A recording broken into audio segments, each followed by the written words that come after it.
Shalom.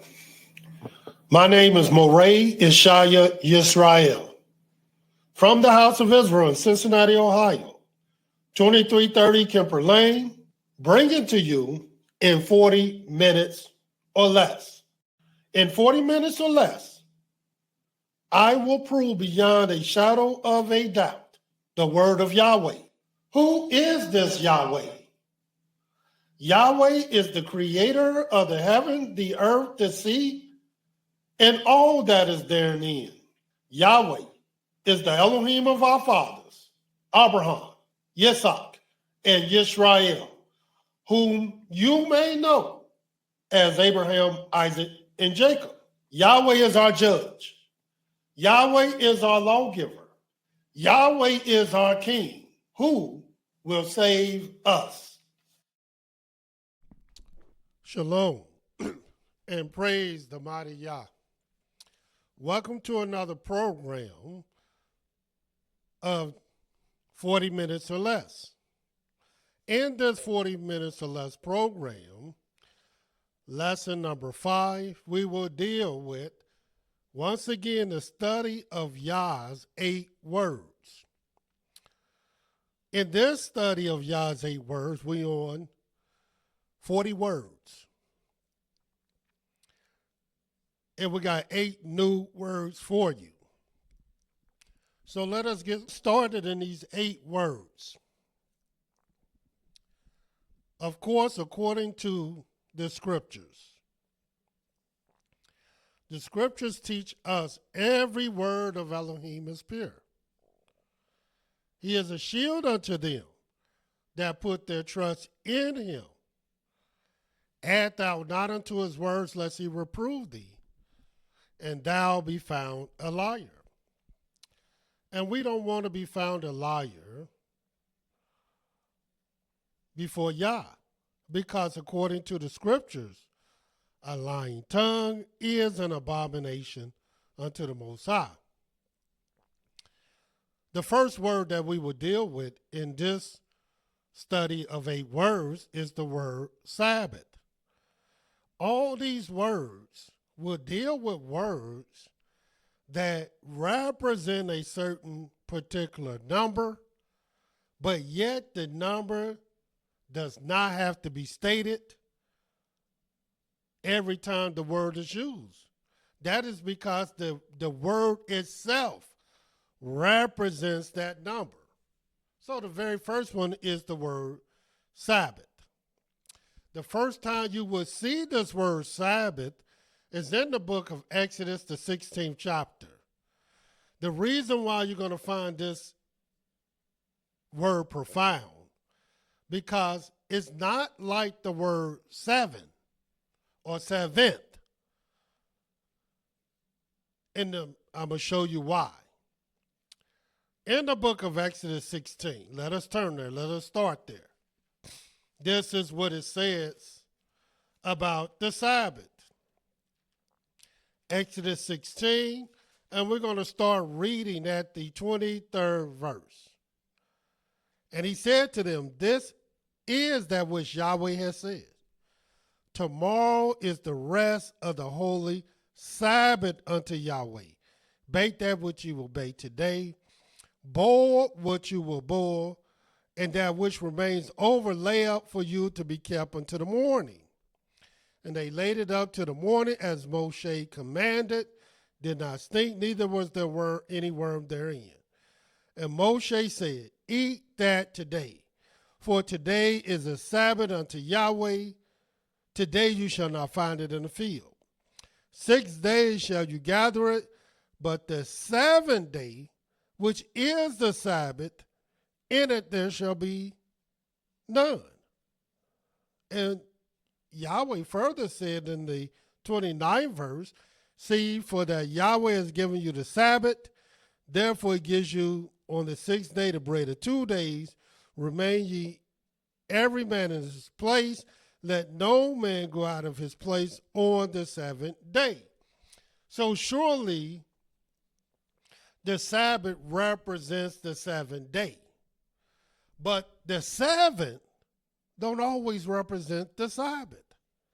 So when you see the word Sabbath, that don't mean it's talking about the Sabbath. It don't mean it's talking about the holy Shabbat. And this is what we have to know. That's why it was given a name and separated from all the other days. And it has a special particular meaning. Furthermore, in the book of Exodus, the 20th chapter.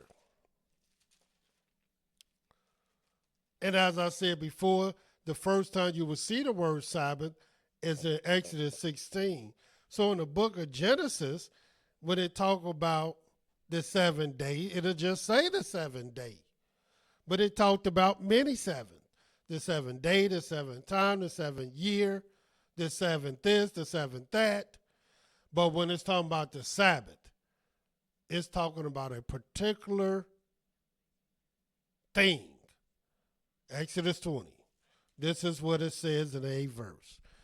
Remember the Sabbath day to keep it holy. 6 days shall you labor and do all your work. But the 7th day is the Sabbath of Yahweh your Elohim. In it you shall do no work. Thou, nor thy son, nor thy daughter, nor thy manservant, nor thy maidservant, nor the cattle, nor the stranger that is within your gates. For in 6 days Yah made the heaven, the earth, the sea, and all that in them is, and rested the 7th day. Wherefore Yah blessed the Sabbath day and hallowed it. Talking about the Sabbath day. Furthermore, Exodus 31. This is what it says. And we're going to read the 14th and 16th verse. And it says, you shall keep the Sabbath therefore, for it is holy unto you. Everyone that defiles it shall surely be put to death. For whoever does any work therein, that soul shall be cut off from among his people. 6 days may work be done. But in the 7th is the Sabbath of rest, holy to Yahweh. Whoever does any work in the Sabbath day, he shall surely be put to death. Because all we got to know that it's the Sabbath day. The second word that I want you to familiarize yourself with is the word week. Because the word week is a word of to itself, but it represents 7 days. 7 days. Or unless you're talking about a week of years. But outside of that, it's 7 days. And you don't have to keep saying 7 days, 7 days, 7. You can just say a week, as the scriptures will teach you. The first time you would even see it is in the book of Genesis 29. Let us turn there. This is the second word. In the book of Genesis, the 29th chapter, this is what it says. And we're going to start reading at the 26th verse. And Laban said, it is must not be so done in our country to give the younger before the firstborn. Fulfill her week. It didn't have to say fulfill 7 days. Fulfill her week, and we will give you this also for the service which you shall serve me yet 7 other years. And Jacob did so and fulfilled her week, because you got to know what that is. And he gave him Rachel, his daughter, to wife also. Also, in the book of Exodus, the 34th chapter. Let us read that. Talking about the word week. It says in the 22nd verse, only herein. I'm sorry, I'm not at Exodus. Let me get there. Exodus 34. And this is what it says again in the 22nd verse. And you shall observe the feast of weeks of the first fruit of wheat harvest, and the feast of ingathering at the year's end. So we had a holy day called the Feast of Weeks, where we celebrated our first fruits, but it was over the course of weeks, because this is how our fruit came in, or our harvest came in. Also, in the book of Leviticus. And what is the point? What are we trying to show you? What are we trying to prove? That there are words that represent actual numbers, actual time. And you got to know what these words are so you can know the time that it represents. Because it's not going to always just state the time, but it has a fixed time. Leviticus, the 12th chapter. And this is what it says, starting at the second verse. Speak unto the children of Israel, saying, if a woman has conceived seed and bears a man child, then she shall be unclean 7 days. According to the days of the separation for her infirmity, shall she be unclean. And in the 8th day, the flesh of his foreskin shall be circumcised. And she shall then continue in the blood of her purifying 33 days. She shall touch no hollow thing, nor come into the sanctuary until the days of her purifying are fulfilled. But if she bears a maid child, then she shall be unclean 2 weeks, as in her separation, and she shall continue in the blood of her purifying 66 days. And what is 2 weeks? Well, 2 weeks is 2 sets of sevens, which means she will be unclean for 14 days. Because a week in of itself is 7 days, but 2 weeks is 14 days. The third word that I want you to familiarize yourself with is the word tithe. Because just by saying the 10th is not enough. That don't get you where you need to be. Because you can be talking about the 10th month, the 10th day. You can be talking about the 10th thing, the 10th time, the 10th generation. But when you're talking about a tithe, now you're getting specific, such as in the case of Genesis 14. This is what makes this word separated from all the other various fractions, all the various mathematical numbers that you would know of, because it has a specific name attached to it, and it's called tithe. In the book of Genesis 14, the 20th verse, and blessed be the Most High Elohim, which has delivered your enemies into your hand, talking about Abraham or Abram, and he gave him tithes of all. You got to know what that tithe is. It only means one thing, and that is 10th. Furthermore, in the book of Malachi, the 3rd chapter, let us read that. We're talking about these 8 words that have names, but they represent a particular value, a particular number that is fixed. It's not like 2 different numbers, or it can be this or it can be that. No, this is fixed. The Sabbath is fixed. A week is fixed. A tithe is fixed. In the book of Malachi, the 3rd chapter, this is what it says in the 10th verse. Bring you all the tithes into the storehouse, that there may be meat in my house. And prove me now herewith, says Yahweh of hosts, if I will not open you the windows of heaven and pour you out a blessing, that there should not be room enough to receive it. In other words, bring all the tithes in. Is that what you're doing? Are you bringing them into the house of the Most High? Or are you forsaking the house of the Most High? And why do we bring them in to the house of the Most High? For what purpose? For what reason? According to his law. And Yahweh will let you know. In the book of Deuteronomy, the 26th chapter, this is what it says in the 12th verse. When you have made an end of tithing all the tithes of your increase the third year, which is the year of tithing, and have given it to the Levite, the stranger, the fatherless, the widow, that they may eat within your gates and be filled.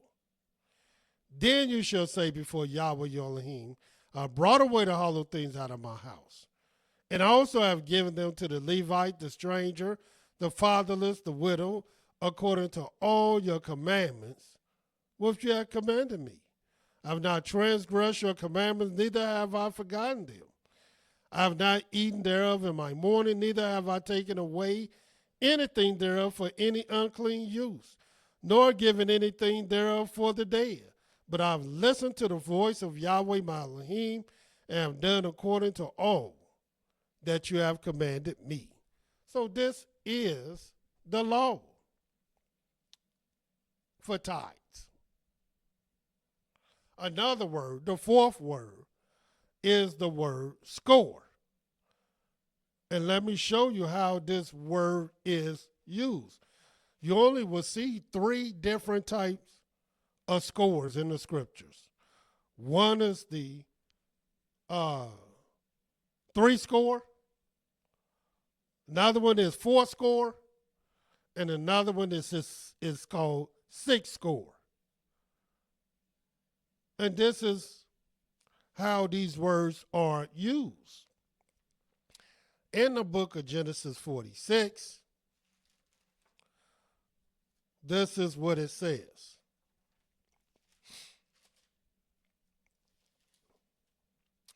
And I'm going to read the 26th verse. It says, all the souls that came with Jacob into Egypt, which came out of his loins, besides Jacob's sons' wives, all the souls were 66. And what is 66? 66 is a score is 20. So 60 is 66. And 6, that's 66.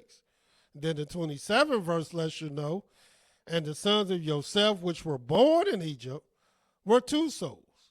All the souls of the house of Yaakov, which came into Egypt, were 10. So the Almighty is letting you know the various words that you're going to have to familiarize yourself with so that you can understand its value. See, some of them, it just state the value, but some of them have names. In the book of Genesis 35, this is what it says in the 28th verse. And the days of Isaac were 180 years. As I said before, it'll tell you about a 3 score, a 4 score, and a 6 score. And what is 4 score? Well, a score is 20. So now you have 4 scores 80. And the days of Isaac were 180 years. Some places it will say that. But some places it will use the word for a score. And we got to know what that means. And why would Yahweh use that language? Because he can. Because this is the word of Yahweh. And what we have to do is familiarize ourselves with him and his word so we can understand its usage. In the book of Jonah, watch what it says. Jonah, the 4th chapter. Let us turn there. Jonah 4.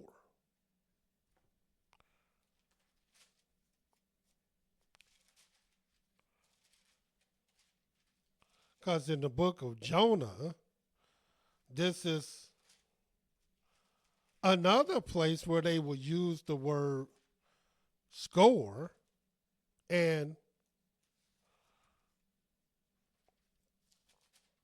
but a different type of score. And let's see what this score is. In the book of Jonah, the 4th chapter, this is what it says in the 11th verse. Start at 10.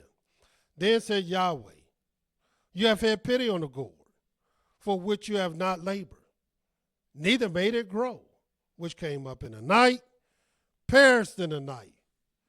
And should not I spare Nineveh, that great city, wherein are more than 60,000 persons that cannot discern between their right hand and their left hand, and also much cattle? And what is 60? Well, 60, a score is 20. So 60 is 120. So the Almighty spared 120,000 persons as well as their cattle, because that's what a score is. The 5th word that I want you to familiarize yourself with, a word that seems to deal with a lot of controversy, but it should not. Because just like a score is 20, a tithe is 10, a week is 7. The Sabbath is the 7th day. Well, the word is month. And it's just as fixed as all the other words. The first time you would even see this word is in the book of Genesis, the 7th chapter. And this is what it says in the 11th verse. In the 600th year of Noah's life, in the 2nd month, the 17th day of the month, the same day were all the fountains of the great deep broken up, and the windows of heaven were open. And Yahweh gave the date of when these windows was open, but then he gave the date in which the windows were stopped. In other words, he opened them up and flooded the earth. But then he stopped the windows, closed them, and the rain ceased. And you can see the date in which he restrained and stopped everything. And this is what it says in Genesis, the 8th chapter, the 2nd verse. The fountains also of the deep and the windows of heaven were stopped, and the rain from heaven was restrained, and the waters returned from off the earth continually. And after the end of the 150 days, the waters were abated. And the ark rested in the 7th month, on the 17th day of the month, upon the mountains of Ararat. And so we see the 2nd month, the 17th day, to the 7th month, the 17th day of the month, is 150 days. These 150 days are 5 different months. And of course, 5 months, 150 days, is 30 days each month. And how do you know this is a month? Because you started on a particular date and went to the same exact date 30 days later. So you went from the 17th to the 17th. That's a month. The 17th to the 17th. That's another month. The 17th to the 17th, which is another month. Because this is how you count a month. This is how we count a month today. We go from the month of our birthday, and we just keep counting until we get back to our birthday. That's what a month is. You'll find this is how they counted a month in Numbers, the 9th chapter. Let us turn there. The book of Numbers. the 9th chapter. And this is what it says. Talking about the word month. It don't mean moon. It's just a collection of days. Numbers, the 9th chapter, the 5th verse. And they kept the Passover on the 14th day of the first month at evening in the wilderness of Sinai. According to all that Yahweh commanded Moshe, so did the children of Israel. And there were certain men who were defiled by the dead body of a man, that they could not keep the Passover on that day. And they came before Moshe and before Aaron on that day. And those men said to him, we are defiled by the dead body of a man. Why are we kept back, that we may not offer an offering of Yahweh in his appointed season among the children of Israel? And Moshe said to them, stand still, and I will hear what Yahweh will command concerning you. And Yahweh spoke to Moshe, saying, speak unto the children of Israel, saying, if any man of you or of your posterity shall be unclean by reason of a dead body, or is in a journey far off, yet he shall keep the Passover unto Yahweh, the 14th day of the 2nd month, at evening. They shall keep it and eat it with leavened bread and bitter herbs. So in other words, exactly a month later, the first month, the 14th day at evening, and you can't keep it then 30 days later, you are to keep it. The 2nd month, the 14th day at evening. And this is the law. As a matter of fact, the law teaches that we are to even number our firstborn every month. Watch what it says in the book of Numbers, the 3rd chapter, the 15th verse. Start at the 14th. And Yahweh spoke to Moshe in the wilderness of Sinai, saying, number the children of Levi after the house of their fathers, by their families, every male from a month old and upward shall you number them. And should not we know what a month old is? Well, we do. A month old is 30 days.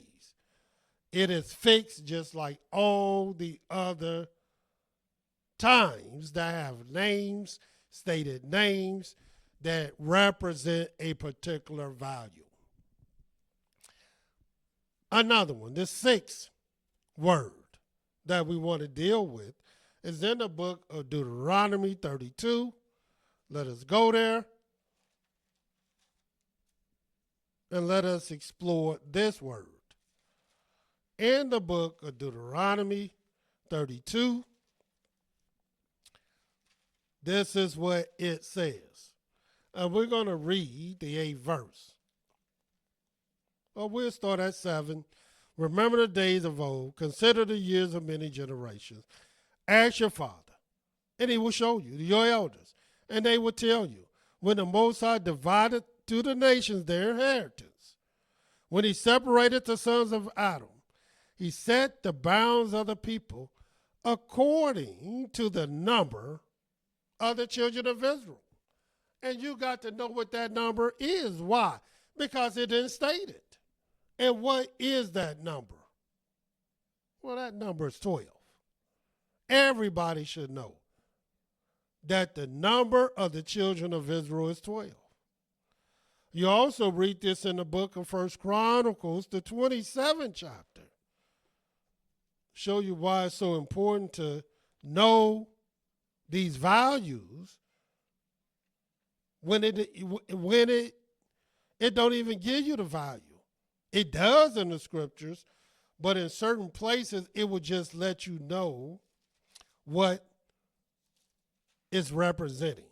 For example, in 1 Chronicles 27:1, now the children of Israel after their number. You got to know what that number is. to know the chief fathers and captains of thousands and hundreds, and their officers that served the king in any matter of courses, which came in and went out month by month throughout all the months of the year of every course, were 20 and 4,000. This is how we know that there's only 12 months in a year, because it represents the children of Israel. It's after their number, and they have no other number to represent them. It don't exist. And likewise with the breastplate. It's only 12 names in that breastplate.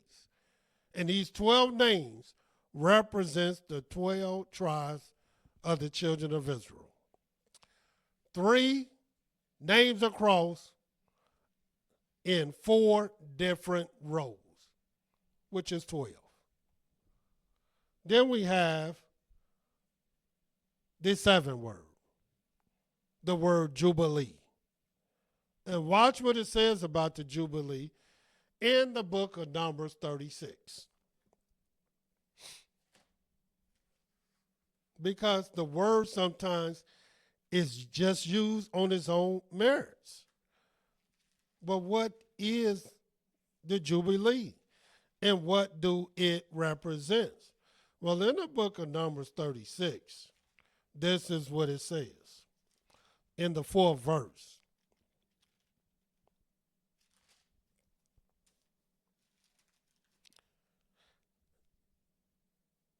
And when the Jubilee, we'll start at the 3rd verse. And if they are married to any other sons of other tribes of the children of Israel, then shall their inheritance be taken from the inheritance of their fathers, and shall be put to the inheritance of the tribe whereunto they are received. So shall it be taken from the lot of our inheritance. And they didn't want that. So what did they do? And when the Jubilee of the children of Israel shall be, then shall their inheritance be put to the inheritance of the tribe whereunto they are received. So shall their inheritance be taken away from the inheritance of the tribe of our fathers. And what is the Jubilee in the Jubilee? Well, it's the 50th year. And that's something that you would know. So when it talks about the Jubilee, you'll know it's talking about the 50th year. It says in Leviticus, the 25th chapter, the 12th verse, for it is the Jubilee. It shall be holy unto you. You shall eat the increase thereof out of the field. In the year of this Jubilee, you shall return every man to his possession. That's what you did. But it lets you know in the 10th verse, and you shall hallow the 50th year and proclaim liberty throughout all the land to all the inhabitants thereof. It shall be a jubilee unto you. That's what a jubilee is. It's the 50th year.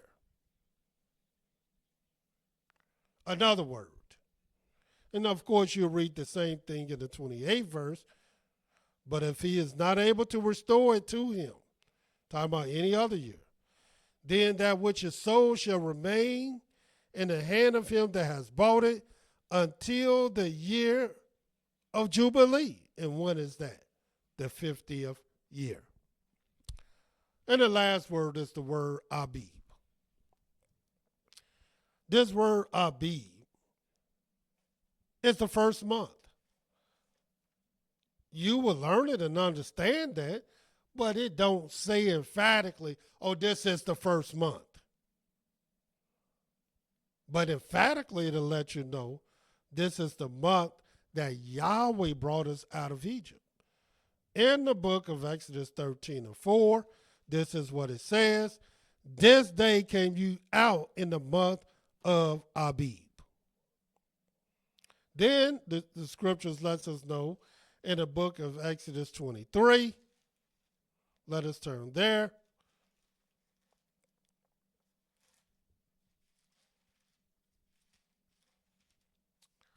The 15th verse. You shall keep the feast of unleavened bread. You shall eat unleavened bread 7 days, as I commanded you, in the time appointed of the month of Abib. For in it you came forth out of Egypt, and none shall appear before me empty. And the Creator also lets us know in this month of Abib, the only month that the Creator would even give a name to. So you can't get this one confused. He stated the number for all the other months, but this month only represented the first month. Deuteronomy 16:1, observe the month of Abib and keep the Passover unto Yahweh your Elohim, for in the month of Abib, Yahweh your Elohim brought you forth out of Egypt by night. So it's a month that surely Yahweh wanted us to observe, and he wanted us to observe it at night. Matter of fact, he told us it is a night to be much observed for bringing the children of Israel out of Egypt. The study of Yah's 8 words. And to our next lesson, Yahweh love you, and so do I. Shalom.